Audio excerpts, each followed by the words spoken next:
Have you ever found yourself saying yes, then immediately wanted to punch yourself in the face?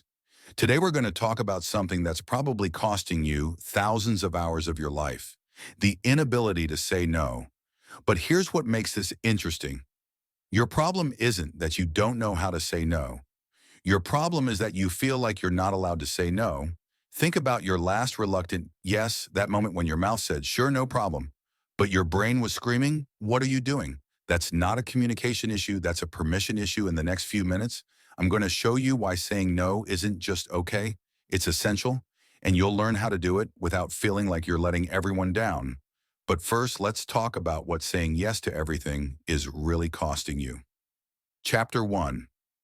The hidden cost. Let me share something fascinating about your brain. Every time you force yourself to say yes, when you want to say no, you're actually spending two different resources. The first is obvious, your time, but the second is something scientists call emotional bandwidth. Here's what that means in real life. When you reluctantly agree to help your coworker with their project, you're not just giving up those 2 hours, you're also spending mental energy on dreading it, resenting it, and probably complaining about it to anyone who will listen. Think about that for a moment. You're not just losing the time, you're losing the mental peace before it, during it, and sometimes even after it.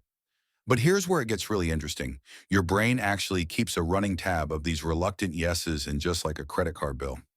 Eventually that tab comes due, the payment, burnout, resentment, and the slow erosion of your relationships. This is why learning to say no isn't just about time management. It's about self-preservation in the next chapter. I'll show you why even the most successful people you know struggled with this, and what finally changed everything for them. Chapter 2.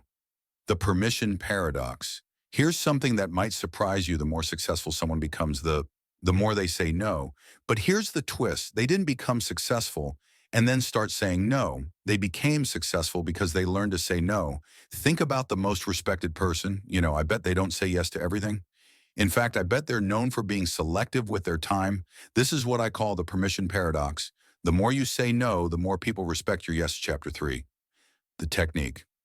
Now let's get to the part you've been waiting for, the exact method for saying no that feels good for both you and the person asking. I call this the bridge method because it doesn't burn connections, it strengthens them. Here's how it works. Instead of starting with no, you start with understanding. When someone makes a request, you respond with three parts. First, acknowledgement. I appreciate you thinking of me for this second. Your reality right now, I'm focused on. Insert your priority. Third, the door. But I'd be happy to insert smaller alternative, future possibility. Let's see this in action. Imagine your friend asks you to help them move this weekend. Old you, yeah, sure. Internal screaming new. You, I really appreciate you thinking of me for this. I've actually committed this weekend to finishing a project I'm behind on, but I'd be happy to recommend a great moving service I used last year. Notice what happened there. You respected their need while honoring your reality. Chapter 4. The guilt killer. Now let's address the elephant in the room. The guilt. Every time you say yes, when you want to say no, you're actually being dishonest twice. First, you're lying to yourself about your capacity, and second, you're lying to the other person about your enthusiasm. Think about that. Is it really kinder to say yes resentfully than to say no respectfully? Chapter 5. Real-world application. Let's take these principles into the trenches. I'm going to show you exactly how to handle the four most challenging no situations. Situation 1, the boss's quick request. When your manager drops by with just one small thing. Here's your template. I want to give this the attention it deserves currently. I'm focused on current priority which you assign.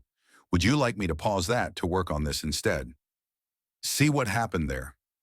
You've transformed a yes-no situation into a priority discussion. Situation 2, the family guilt trip. But we always have Christmas dinner at our house. Here's how you handle it. Mom, I love